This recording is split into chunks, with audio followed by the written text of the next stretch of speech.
célokat is szolgálná. Világos, most meglepett, hogy ennyire alulinformált a farkasokkal kapcsolatban az önök munkatársa, ugye Barcsa Turner Gábor, a farkasoknak a vezetője, és egyébként egy belső kiadványukban azt szerepel, mint meghirdetett cél, hogy jobbikos szellemiséget vigyenek be a modern harcászatba.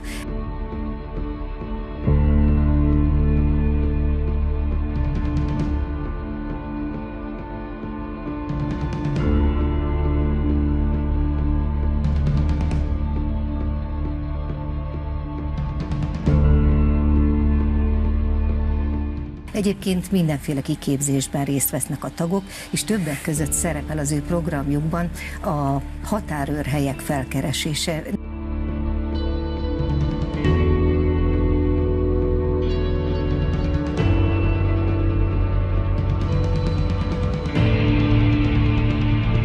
Nem érdekli önöket, hogy a munkatársuk miért képez harcosokat, vagy miért látogatják meg a határőrhelyeket?